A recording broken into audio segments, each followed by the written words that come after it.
Hello, this is Brian here. I am analyzing Chapter 7, page 125 to 126 in The Great Gatsby.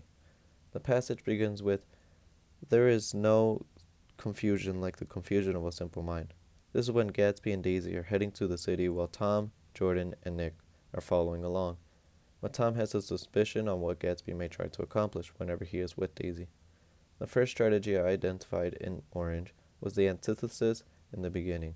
With confusion in general being compared to confusion of the simple mind, this creates a great difference between how people think and may attempt to solve their problems.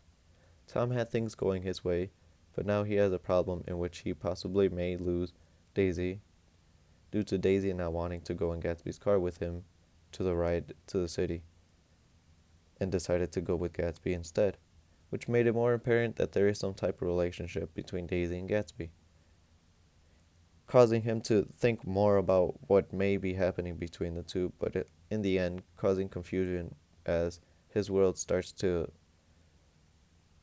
fall apart because he found it very easy to deceive Daisy of his other mistress. Although she had become aware of it,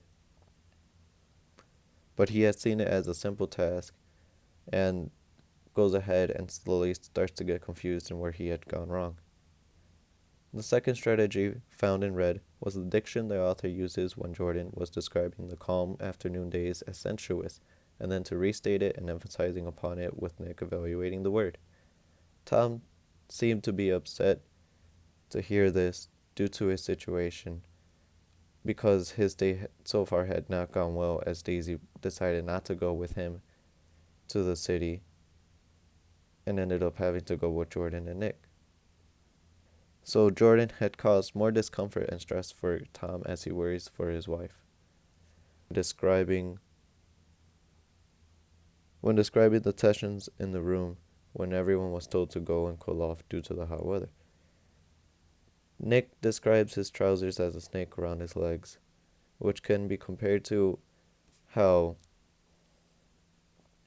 the amount of tensions has started to suffocate the rest of them in the room, due to Tom starting to watch Gatsby more closely. The final strategy in yellow is diction in the way that the author goes ahead and adds ellipses to the end of the sentence of, "We were being very funny." The amount of sarcasm the author goes ahead and adds by doing that, and the amount of awkward feeling in the air already had made it necessarily more apparent to the reader, as it can also be understood that things aren't going to go well between the conversations that Tom and Gatsby are going to have. This passage in the book was important because it shows this rising tension between Tom and Gatsby and the burden of everyone having to go ahead and go through with them.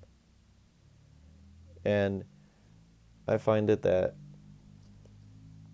Tom and Gatsby are not necessarily going to go ahead and make up as easily, because obviously Gatsby is trying to get to Daisy and Tom is married to Daisy. So it's going to cause some awkward situations and maybe even some aggressive ones toward the near future. Thank you for listening, and goodbye.